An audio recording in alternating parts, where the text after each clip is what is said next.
Today's daf is daf Nun Gimel, and we'll start with the Gemara on daf Nun Beis Amud Beis, the last three lines on the Amud. Boi minei Rabbi Preda mi Rabbi Ami.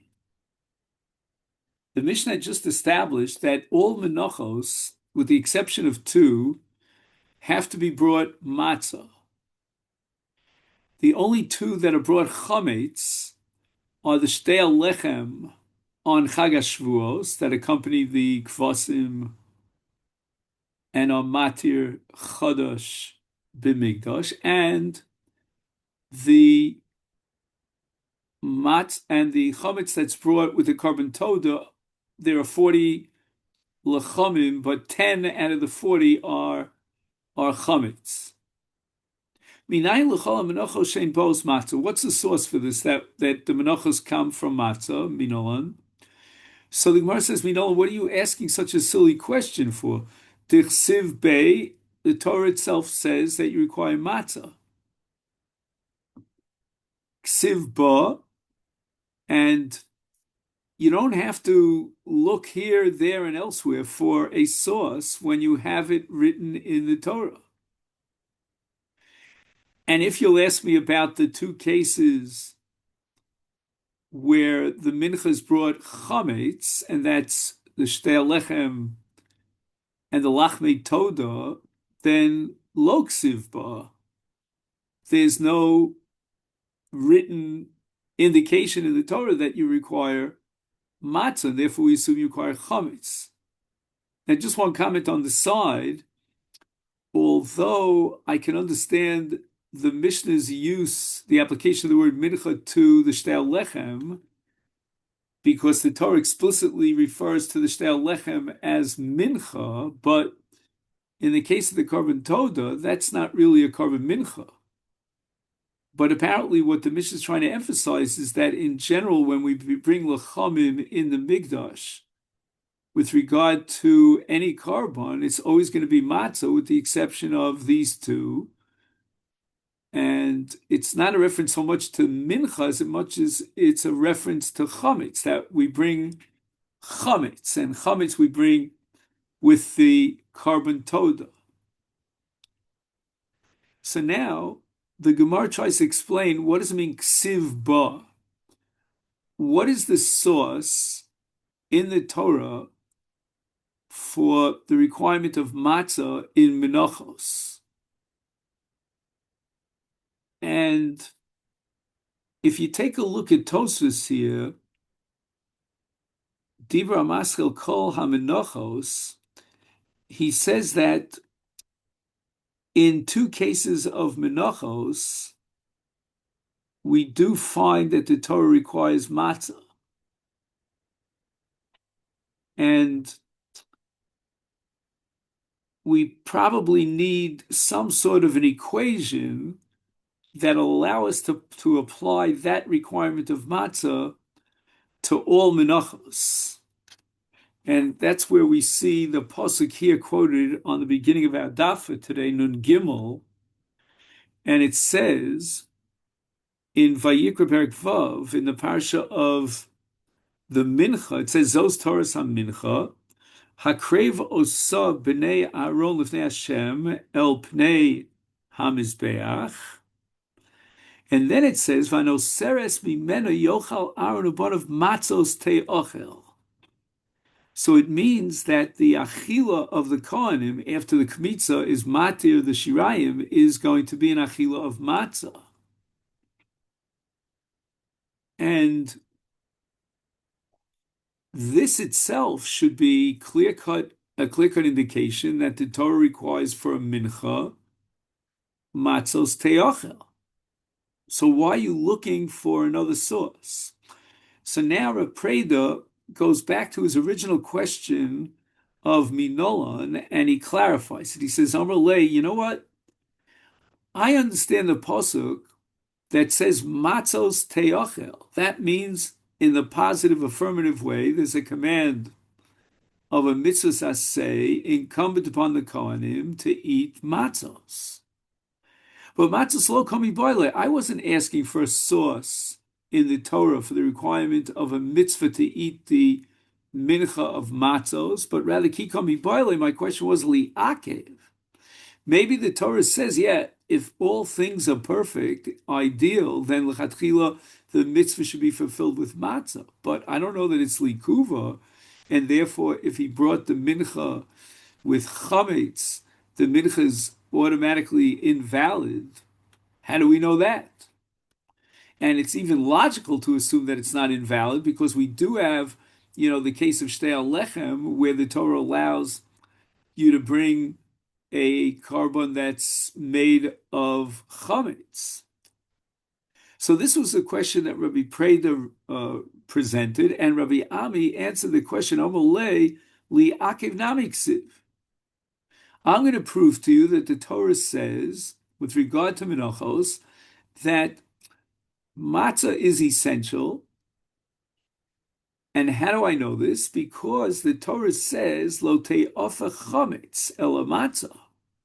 And the pasuk Lo te'ochel chametz indicates an Isur lav that takes us one step further from just the mitzvah say of matzos te'ochel. The next pasuk says, Lo se'ofa chametz. And if there's a lotase here that prohibits eating chametz, then it means that the mincha cannot be made of chametz. But you're not telling me that, okay, lechatchila, make it matzah, but b'diavad, we'll let you get away with chametz. The Torah says you can't eat it chametz. It's a violation of a law. You'll get punished with malchus for that. So at this point, if we stop here, the Gemara seems to have satisfied the curiosity of Rabbi Preda and answered his question. You know what? Since the Torah adds a law that you're not allowed to eat chametz, it means that it's absolutely critical and essential that it be matzah. But as we continue, we see Maskef Rav Chisda. Rav Chisda is not convinced. He doesn't believe that you have adequate proof. The ema, perhaps. What does the Torah mean? Lo say ofech chametz ela siur. There's something that is not chametz, but on the other hand, it's not matzah, and it's called siur. So siur is somehow in between matzah and chametz, meaning it's on the way to becoming chametz, but it hasn't yet reached that goal. It's not matzah because it went one stage in the leavening process beyond matzah, but it's not chametz. And maybe, therefore, the Torah is telling us with regard to Menachos that although if all things are equal, the mitzvah is matzah, but there's a back, there's a b'diavad situation in which you can be yotzi with seor, but there's no requirement of matzah as critical and li'ikuva. So you can have something that's not matzah, namely seor, and the mincha bikshera with a seor, even though l'chatchila the requirement would be matzah.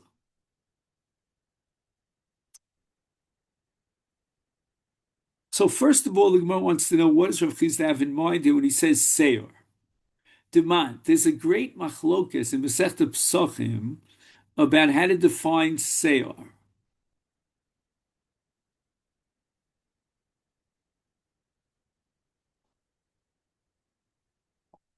Because there are two stages in the leavening process.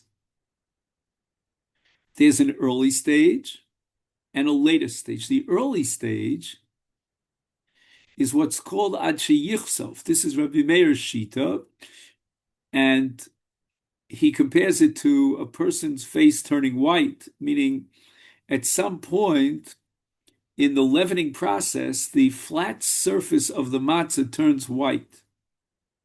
And according to Rabbi Meir, that's already called seor. That's Rabbi Meir. Rabbi Yehuda disagrees. He's waiting. He considers it matzah even though it's yechsov paneha until it gets to the point of karnayim. Karnayim meaning it looks like horns, meaning there are certain like splits in the baked dough, and those lines, those splits indicate that it is well on the process to chimutz. Again, it's not yet chometz, but it's no longer matzah. So according to Rabbi Yehuda, that early stage of Rabbi Meir, which Rabbi Meir holds is no longer matzah, but it's seyar, according to Rabbi Yehuda, that's still matzah. So the Gemara asks the following: Eid Rabbi Meir Rabbi Yehuda, if you're talking about the shiur of leavening that already leaves the stage of matzah, according to Rabbi Meir, which is hichsif paneha, then according to Rabbi Yehuda, matzah ma'al yahi, that is still matzah. So you can't tell me that when the Torah, the Torah says, lo tochal chametz, but you could interpret it that b'di'evid you'll get away with seyar. Well, guess what? That's not a b'di'evid situation. According to Rabbi Yehuda, that's l'chatchila. That's exactly what the Torah tells you to eat as a mincha. It's matzah. Eat Rabbi Yehuda Rabbi Meir. Now let's take the next stage in leavening, which according to Rabbi Yehuda is way past the original stage of kisuf paneho, but rather it's chagovel. It means it develops these lines, these cracks in the surface of the dough. Is then chometz ma'alyu.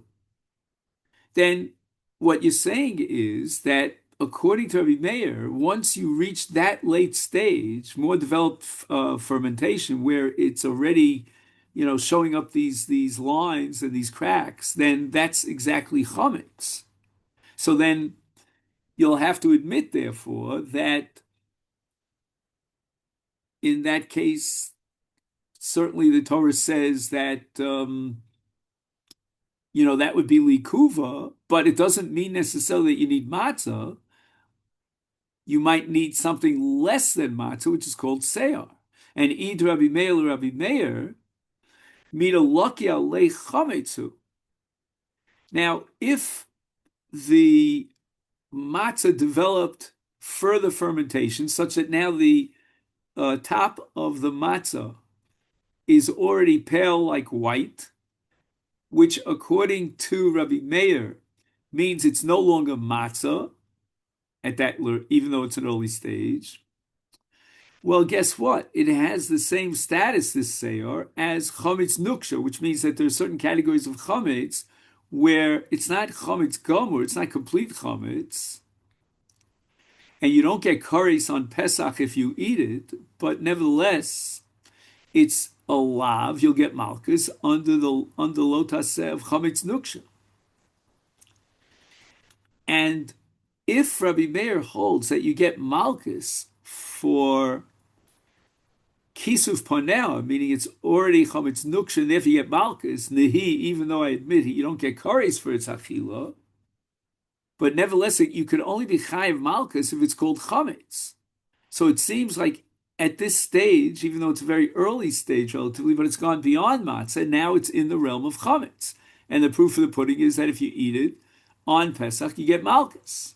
So once again, we're still stuck with the possibility that when the Torah says, lo tochal, what's the pasuk again? Lo tochal chametz, lo teofe chametz, it means to say that you don't have to eat matzah for the mincha, but rather it just has to be something less than chametz. And therefore seyar will be less than chametz because it's at a very early stage. But now we're saying that even seyar, according to Rabbi Meir, is actually chametz. So it's all included under chametz, and then we're back to our understanding that the Torah says it's absolutely essential that it be matzah, because it's basically you broke down the distinction between that middle of the road between matzah and chametz, because as soon as you get out of the realm of matzah, which is at the early stage of the baking, it already is included under chametz. So therefore, your question, Rav Chizda, is not a relevant question. How can you say, well, maybe the Torah says that you don't need matzah for the for the mincha, but the Torah would suffice, b'diavad at least, with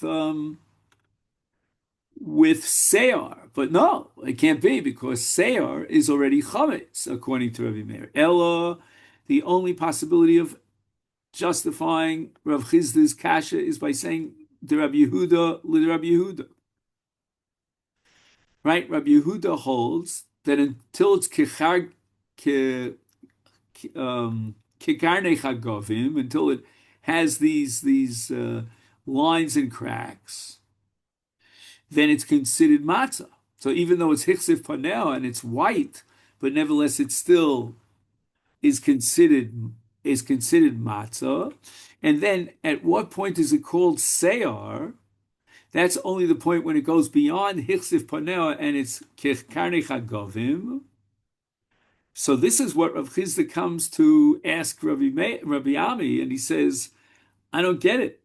Maybe when the Torah says lo teofe chametz and invalidates chametz, that doesn't imply that you only need matzah. Maybe it's coming to tell you that if you get something which is not matzah, but nevertheless you could be yotzei the korban mincha because it's seyar and it's on the way to becoming chametz. Maskif lo of Nachman bar Yitzchok. And now the Gemara adds another kasha, and the Gemara is going to add a third kasha against Rabbi Ami, who derived that all menachos have to come from matzah from the pasuk lo siochel chametz, lo sofer chametz. V'yema, maybe it means lo siofer chametz el cholot. Maybe what the Torah is trying to exclude is something called cholot. Cholot is it's like what we call today bagels. What are bagels? Bagels mean you take the dough and you dip it into boiling hot water, and sort of like stops the boiling hot water, arrests and inhibits the process of leavening. So therefore, Rav Nachman bar Yitzchak says, "Cholet ma'nihu."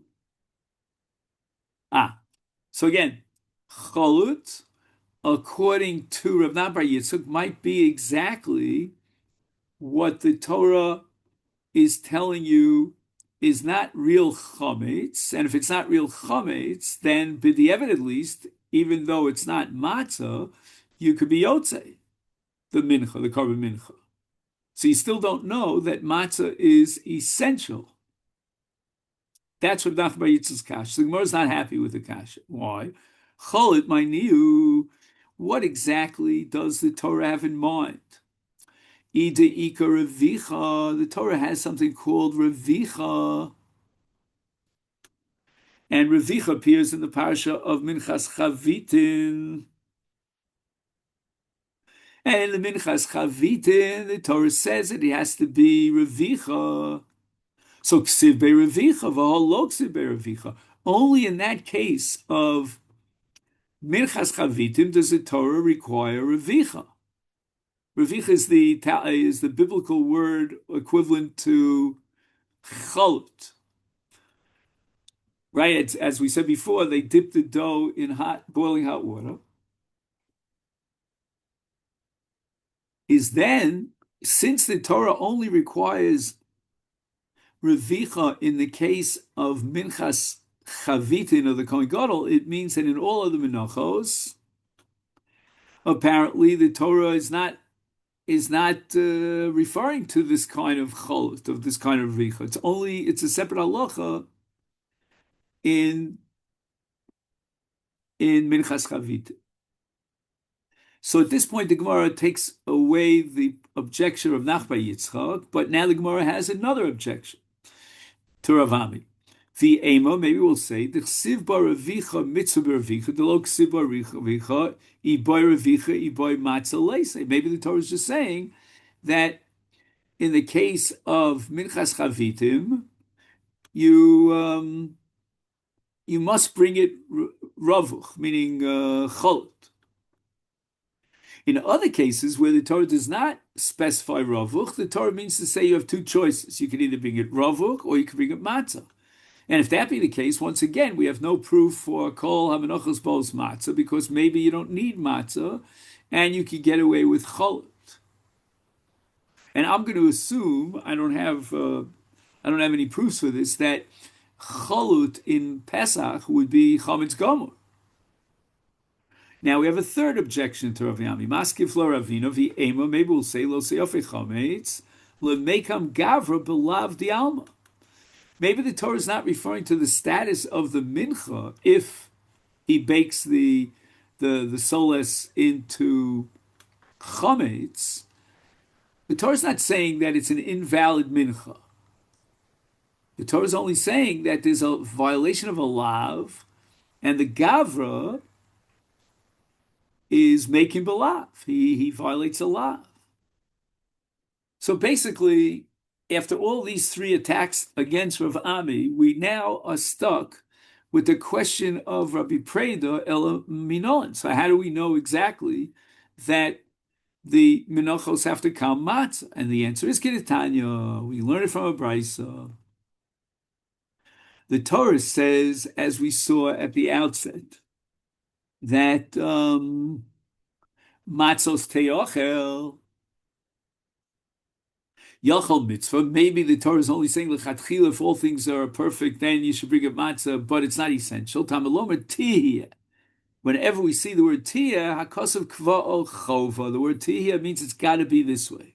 Boy, minei Preda mi Rav Ami. Another question about the menachos that was raised by Rav Preda to Rav Ami. Minai l'chol menachos sheni lo shos bifoshrim. So here we have a halacha on Pesach that if you're preparing matzah in lukewarm water, then you require what's called shimur. Shimur means you have to stand over it and constantly work with the dough, his askus bedough with lisha, without stop, because the moment you stop, as a result of the fact that it's lukewarm water, it speeds up the process of fermentation, might become chametz. And now the question of Preda is, does the same halacha of shimur, is it a requirement of menachos? And therefore, sheniloshos beposhrim, meshamram shalo yachmitzu, nilmedami pesach, should we derive from equation to pesach sivu shmartim matzos? And as we said before, once it's in lukewarm water, then you have to constantly knead the dough. And should we apply that same requirement in the case of the mincha of the menachos? Omar le Rabbi Ami responds, begufa ksiv matzah. You don't know how to darshan the word tia. Until now, you're under the impression that tia is coming to tell you it's critical. But we're going to take the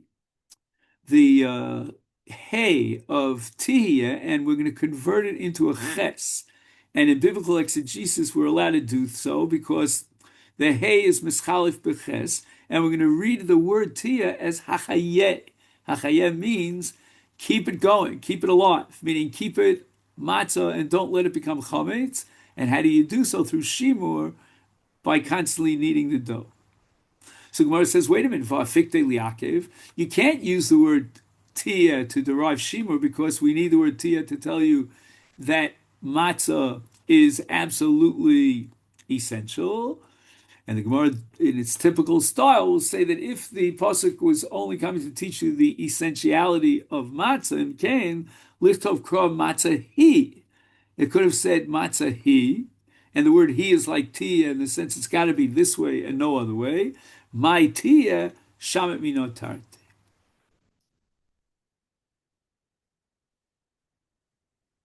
Okay. So from now on, we have a gadita. I don't mean from now on forever, but I mean in our da. The Gemara tells us the following story.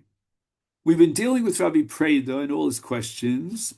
Amri le Rabbanan Rabbi Preda. Once the rabbis told Rabbi Preda that there's a fellow out here, and he wants to come in and discuss something with you in Torah. What's his name? His name is Rabbi Ezra, and he's Bar Bered Rabbi Av Tolas. So he's the grandson of Rabbi Tolas. Now, Who Asiri? Listen to the yichus they're telling Rav Preda of this Rabbi Ezra before he comes in to speak to you.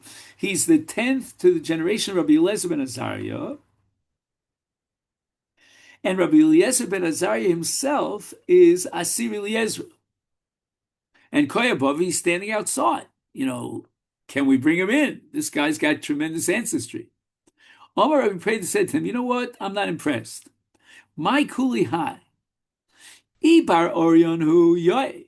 If you're telling me that he's a great Talmud Chacham, fine. I'll be very excited. That's beautiful. And tell him to come in.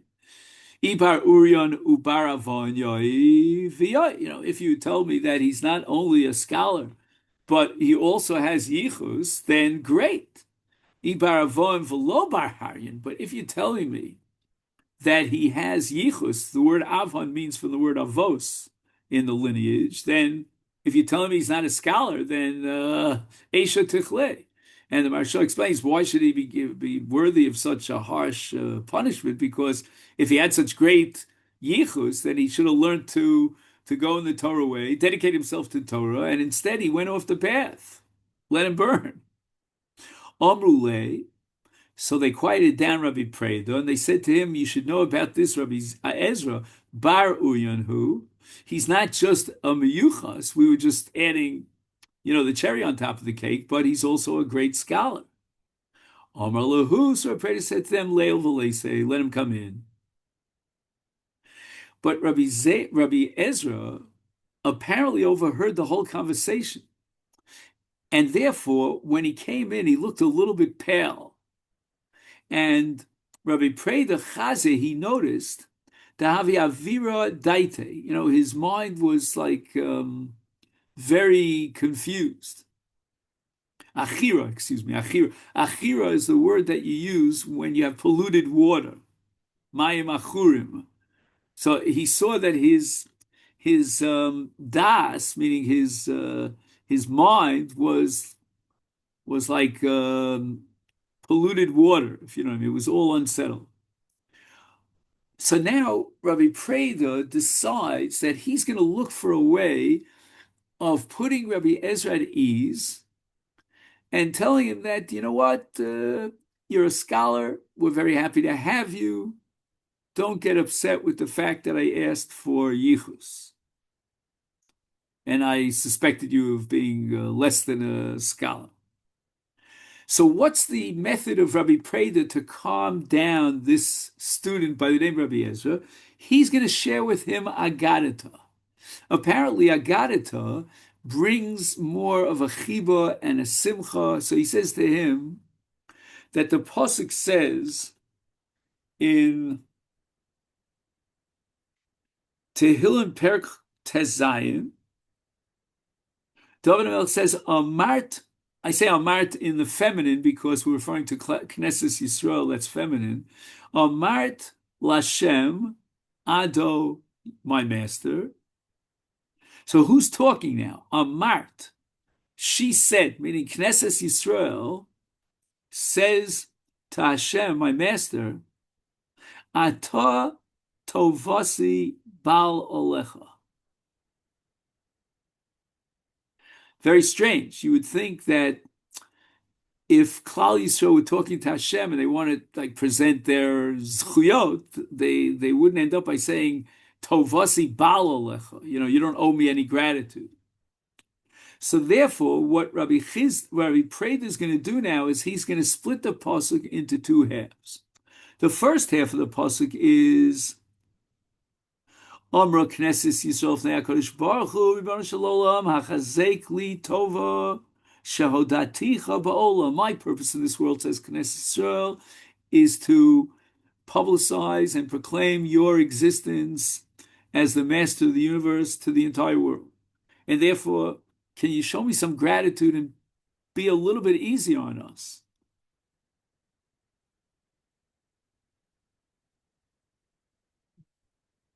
I just want to dedicate this Agadata to Nesanel Yitzchak ben Shendel Bilha, a member of our community who's now fighting in Lebanon. Anyway, so what does HaKadosh Baruch Hu respond? Tovasi balalecha. No, I don't have any gratitude to you. If you want to claim that I should have chesed, says Hashem, on Klal Yisrael and salvation, then Any Maksik Tovel Avram Yitzchak and Yaakov. You should claim that you are the descendants of Avram Yitzchak and Yaakov. Shehoiduni Tchila Ba'olam. They were the first to break through with monotheism, like Avram Avinu, and teach the knowledge of God to the world. Shenemar, and now Rabbi Preda quotes another pasuk in Tehillim in the same vein in Perek Zayin, Likdoshim Asher Ba'aretz, which is an allusion to the Avos. Hema va'adire kol chefzi ba. And they are the powerful, mighty ones. And kol chefzi bam, and all my desire is upon them. So if I'm going to save you, it's only b'schus your avos. Now, the drasha here of Rabbi Preda emphasizes the word adire, which appears, as we said, in the pasuk in Tehillim. Rabbi Ezra is now warming up a little bit, this young budding scholar, and he's going to pick up where Rabbi Preda left off and continue with the word adire. Once he heard that Rabbi Preda mentions the word adir, the mighty ones, pasach v'yomer. Now he gives his own drush. Now, if I'm not mistaken, all the drushes that we're going to have now, a whole bunch of them from this Rav Ezra, are based on a created phrase, meaning not a biblical verse. For example, Pasuk Yomer, Yavo Adir v'Yiparal Adirim me'Adirim b'Adirim. Again, there is no such pasuk, to the best of my knowledge. If I'm wrong, please correct me. So Rabbi Ezra is going to take apart this statement that he himself formulated. Maybe he could have gotten it from AI, I don't know. But Yavo Adir, who is the Yavo Adir? Who's the first Adir in this verse? Again, not a verse in the Torah, but Zeh HaKadosh Baruch Hu. How do I know that the word Adir is appropriate for Kadosh Baruch Hu? Ksiv Adir b'marom Hashem. Then we go on and we say V'Yipara la'adirim. Now, I'm not sure what the word yipara means. Usually it means punishment. But I don't think that that's what it means here. I think it means like schar, meaning reward. Shenemar, how do we know that the word adir also refers to Klal Yisrael? As it says, V'adiri kol chefzi ba. That is a pasuk in the same chapter of Tehillim, Perek Zayin. Oh, now we'll begin to understand the word yipara as a negative punishment. May adirim. God will take retribution against the adirim. Who are these mighty ones? Ela mitzrim. Now, how do we know that the mitzrim have anything to do with the word adirim? Adirim means the mighty ones. Tichsiv, because it says, describing the mitzrim going down in the Red Sea, it says, Solu kalferes b'mayim adirim. They went down like lead in the water. And now, how is God going to exact retribution on the mitzrim? Be'adirim. What does it mean, be'adirim? Ba'adirim elu mayim. How do we know that the word adirim refers to mayim? Shenemar mikolos mayim rabim adirim mishpayo. So basically, Rabbi Ezra started with some sort of a very, sort of like an expression that was very exciting and sounded very challenging. And now he himself darshans what he meant, because the word adirim, which was used before by Rabbi Preda, means so many different things. Now, Rabbi Ezra is on the, he's hot, he's on the ball. Now he's going to continue going with other drushes. Now he's going to darshan the word yedid, which means my good beloved friend. Yavo yedid, ben yedid, v'yivna yedid, li yedid, b'chelko shel yedid, v'yiskapru bo yedidin. What does this all mean? Yavo Yedid, the first Yedid is a reference to Shlomo HaMelech. Tichsiv Vayishlach biyad nosan anovi vikra shmo Yedidya bavur Hashem. So we see that the word Yedid is a kinui for the name of Shlomo Melech, and he is the son of Yedid ben Yedid, meaning he's the descendant of Yedid, who is now Yedid.